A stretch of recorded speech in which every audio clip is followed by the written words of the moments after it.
Monsieur le commissaire Chergui, bonjour. Bonjour. Il y a 10 ans, vous aviez dit 2020 sera l'année où l'on fera taire les armes et malheureusement les conflits continuent. L'objectif n'est pas atteint. Effectivement, on serait tenté d'être d'accord avec vous. Mais il faut d'abord dire que faire taire les armes est un appel pour la mobilisation de tous. Il est vrai que, loin d'être modeste, beaucoup a été réalisé dans le continent, mais aujourd'hui nous faisons face à de nouvelles menaces. Heureusement que les guerres entre États sont derrière nous. Maintenant, c'est des guerres asymétriques. Nous avons affaire surtout à ce phénomène du terrorisme qui malheureusement s'élargit, améliore ses techniques. Et il faut le dire, les terroristes sont en avance sur les États membres parce qu'ils ont globalisé leurs moyens et leur modus operandi. Donc, durant ce sommet, il s'agira donc que nos chefs d'État décident de réellement s'attaquer à toutes les causes, d'abord de ces conflits, s'interroger sur le pourquoi de l'extension de certains conflits.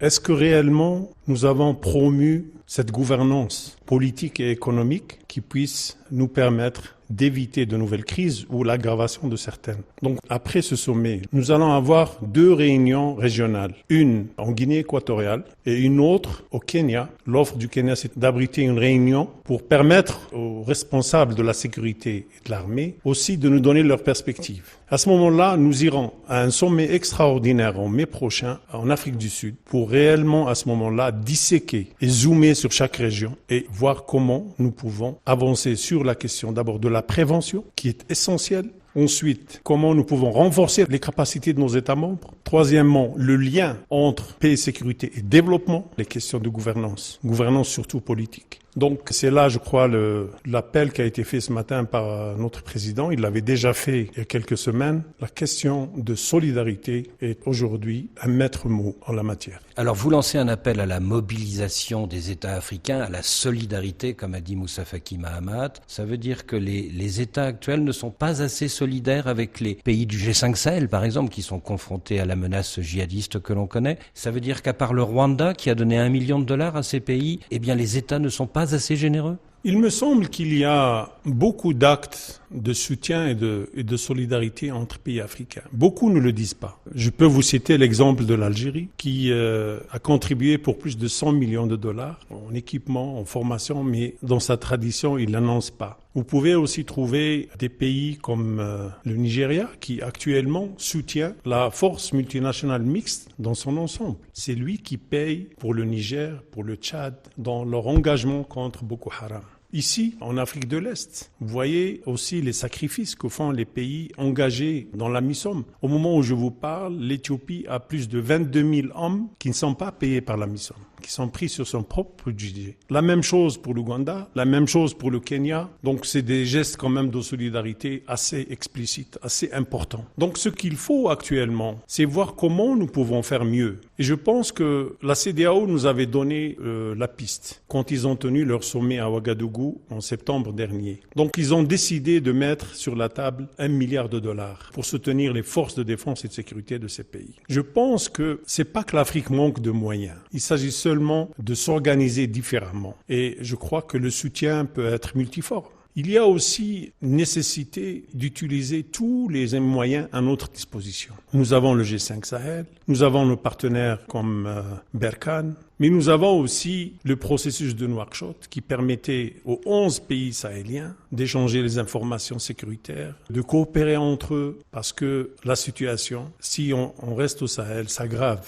elle s'étend. C'est une lutte existentielle aujourd'hui pour notre continent. Mais malheureusement, nous voyons aussi que cette menace s'étend même à l'Afrique australe, puisqu'aujourd'hui le Mozambique et la Tanzanie vivent aussi ces mêmes défis. Donc c'est le sens, je pense, qu'il faut donner à la solidarité.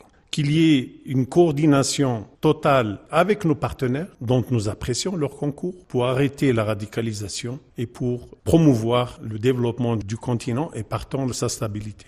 Et ce sera l'enjeu du sommet extraordinaire du mois de mai prochain en Afrique du Sud. Ce sera l'enjeu parce que nous ferons une radioscopie de tous les conflits, région par région. Et nous sortirons avec des recommandations précises, tournées vers l'action, vers des réponses immédiates à un défi immédiat.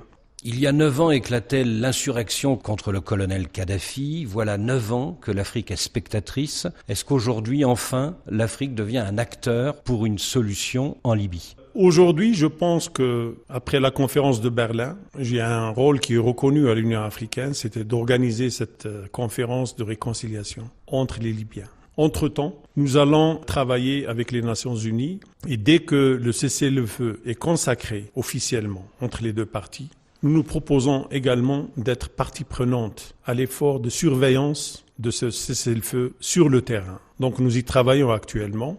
Je participerai à la réunion ministérielle du 16 prochain à Munich, donc de suivi de la réunion de Berlin. Donc on vient d'avoir un sommet du comité de haut niveau à Brazzaville, avec des décisions claires. Nous allons ici même, lors du Conseil de paix et sécurité, essayer de dynamiser cette structure au plus haut niveau. Comment la rendre plus proactive? Nous avons des idées. Et ensuite, nous avons eu à Alger une réunion des pays voisins le 23 janvier. Toutes ces initiatives sont les bienvenues. Et ce qu'on remarque, c'est que votre pays, l'Algérie, est de plus en plus proactif dans ce dossier, puisque le président Tebboune a annoncé une prochaine réunion de réconciliation nationale entre Libyens sur la terre algérienne. Est-ce à dire que l'Algérie aujourd'hui s'implique beaucoup plus dans ce conflit? Je serais peut-être mal placé de parler au nom de l'Algérie. Tout ce que je peux vous dire, c'est que ces offres sont les bienvenues. Le fait que le président Abdelmadjid Tebboune ait déclaré dès son élection qu'il donnerait une priorité absolue à la situation au Sahel et en Libye, en tous les cas, nous encourage. Et le fait que l'Algérie soit un pays voisin, qu'elle bénéficie de la confiance de toutes les parties.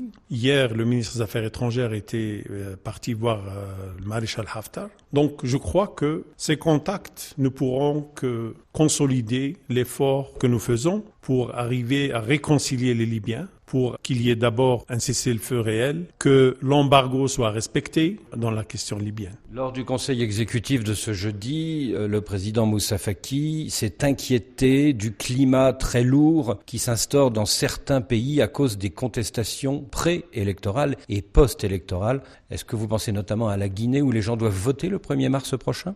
Oui, effectivement, on ne peut pas ne pas penser à la Guinée. Mais aussi, on pense à des pays qui ont fait dernièrement des élections, mais auxquelles l'opposition n'a pas pris part du tout, comme les Comores. Donc, il y a un certain nombre d'élections qui vont venir. Et donc, il est important que l'on puisse agir en amont dans la préparation de ces élections pour que toutes les parties soient incluses ou incorporées à ce processus préparatoire et qu'on cesse de mettre des a priori avant même que l'élection n'intervienne. Donc c'est devenu un sport africain. Chaque fois qu'il y a une élection, on commence d'abord par douter du processus électoral. Mais en Guinée, par exemple, l'opposition ne veut pas aller aux législatives du 1er mars parce qu'elles sont couplées à un référendum constitutionnel dont elle ne veut pas, à quelques mois de la présidentielle. Alors comment rétablir le dialogue entre le pouvoir et l'opposition ?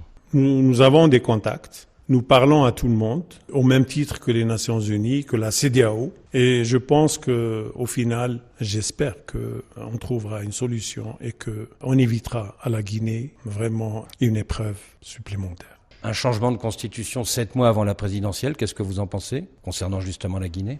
Vous savez, moi, je ne peux pas parler pour les Guinéens. Vous avez entendu comme moi l'opposition qui s'interroge sur le timing. Je pense qu'en définitive, c'est au peuple guinéen de s'exprimer librement sur cette proposition et puis nous aviserons. Smaïl Chergui, merci.